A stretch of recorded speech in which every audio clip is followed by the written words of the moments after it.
आज ही गावं प्रत्येक गावामध्ये 4-4 कोटी 5-5 कोटी 10-10 कोटी निधी बबनदादा शिंदे या आपल्या आमदारांनी दिला।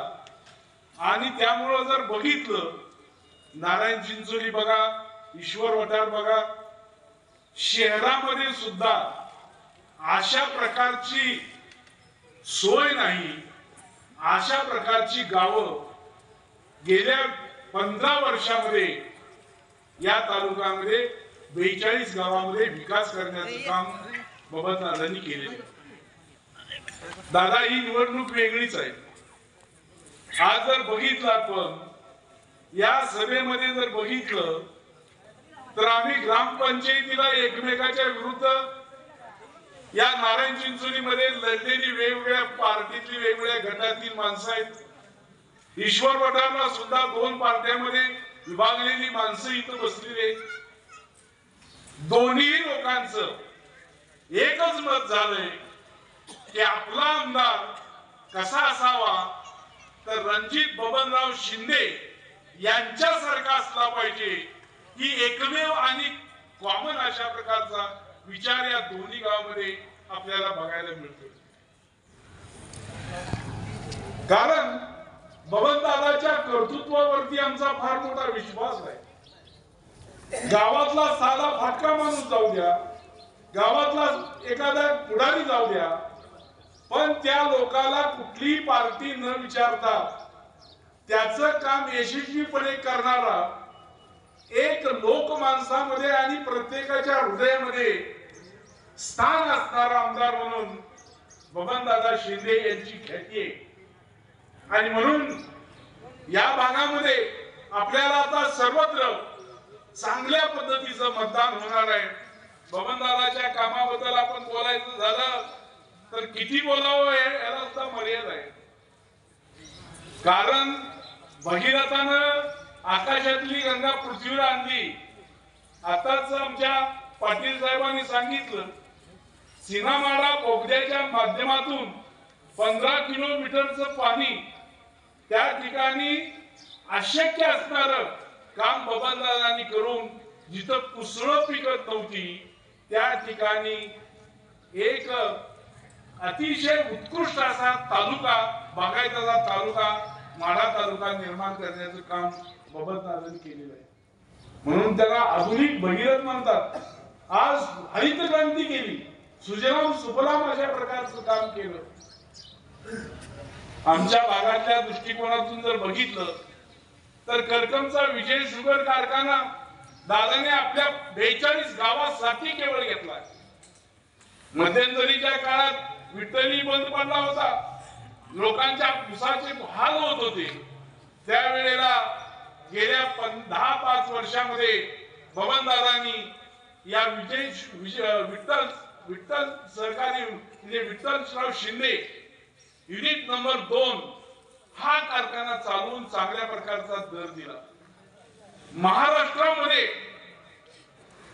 10 दिवसात दर देणारा किंवा पैसे आमच्या शेतकऱ्याच्या खिशात देणारा आमदार या महाराष्ट्रामध्ये तरी कुठला आम्ही बघितला नाही। 10 दिवसात पैसे शेतकऱ्याला देण्याचं काम बबनदादांनी केलं हे महाराष्ट्रातलं एक आश्चर्य आहे। म्हणजे आश्चर्यकारक काम करणारा नेता आहे। बोगद्यातलं पाणी माड्याला देऊन आशिया खंडामध्ये अशा प्रकारचं काम कुणी केलं नाही, असं आश्चर्यकारक काम बबनदादांनी केलेलं आहे। अनेक माध्यमातून बबनदादांनी काम केलं, परंतु आपल्याला सांगितलं बघा आमच्या पाटील साहेबांनी की या भागातलं ढोबळे सरांनी बबनदादावरती खालच्या पातळीवरती जाऊन टीका केली। मला त्यांना सांगायचं आहे की तुम्ही सुद्धा आमदार होता, किंबहुना मंत्री होता, संपर्क मंत्री होता। बबनदादाच्या कामामध्ये आणि तुमच्या कामामध्ये जर तुलना केली तर 5% सुद्धा काम या ढोबळे सरांनी केलं नाही। एवढं बबनदादांनी कार्याचा डोंगर निर्माण केला। 3-4 साखर कारखाने काढले, बोगद्यातून पाणी आणलं, आमच्या वयोवृद्ध असणाऱ्या शेतकऱ्यांना त्या ठिकाणी तीर्थयात्रा घडवण्यासाठी काशीची यात्रा केली. आमच्या गोरगरीब असणाऱ्या मुलांची कित्येक लग्न मोफत लावून देण्याचं काम त्या ठिकाणी केलं. अनेक अशा प्रकारची कामं केली. कामाचा जर विचार केला तर या माढा पंढरपूर मतदारसंघामध्ये सर्वच दृष्टिकोनातून या जिल्ह्यामध्ये चांगल्या प्रकारचं काम झालेलं आहे. परंतु टीका करणाऱ्या लोकांना त्या ठिकाणी कशावरती टीका करता येते. म्हणून माझी विनंती आहे की आपल्या सर्व लोकांना विनंती आहे की आपले मतभेद बाजूला ठेवू. आपण या निवडणुकीमध्ये आपला एकच पक्ष आहे, तो म्हणजे बबनदादा पक्ष आहे. आणि आपला करायचा आमदार एकच आहे, तो म्हणजे या ठिकाणी सफरचंद ज्यांचं चिन्ह आहे तो आमदार आपल्याला करायचा आहे. हा विचार फक्त आपल्याला करायचा आहे. बबनदादा हाच आपला पक्ष आहे. बबनदादांना कुठल्या पक्षाचं तिकीट मिळू नये म्हणून काही षडयंत्र रचली गेली. कारण जिल्ह्यामध्ये कुणालाच बबनदादा ऐकत नाही. कोणत्याच नेत्याला अशा प्रकारचं काम करता येत नाही.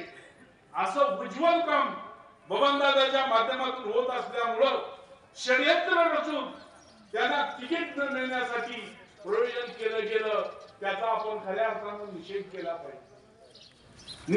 पाहिजे. कारण बबनदादाचं काम उच्च असताना सुद्धा अडचणीत आणण्याचं काम केले. मतदार यादीमध्ये सुद्धा बघा, तुम्हाला नीट अभ्यास करावा लागणार आहे. 10 नंबरचं काम आहे. 10 नंबरला आपला नेता आहे रणजित बबनराव शिंदे. योगायोगानं कुणाच्या बापाचं नाव बबनराव नाही, कुणाच्या बापाचं नाव बबनराव नाही. आणि त्यामुळं रणजित बबनराव शिंदे, खरं म्हणजे बबनराव शिंदे म्हणलं की आपला हात दुसरीकडे वळणार नाही. त्या चिन्हावरती बटन दाबणार याची मला पूर्ण खात्री आहे. आणि म्हणून तुम्ही सर्वांनी त्या डोबळेचं बघू आपण. कारण त्याच्या विचारात आता फरक पडलाय. मध्यंतरी कुठेतरी RSSच्या लोकांच्या घोषणा देत होता. आम्ही त्याला म्हणत होतो डोबळे सर तुम्ही शाहू फुले आंबेडकरांचं विचार मांडत होता आणि आता तुम्ही तशा प्रकारच्या घोषणा देताय. ते काय विचारातला इतका मोठा बदल नाही. आज सुद्धा तशाच पद्धतीने जर तुम्ही वागत असेल तर त्या ठिकाणी तुमची मानसिकता कुठेतरी तपासण्याची गरज आहे.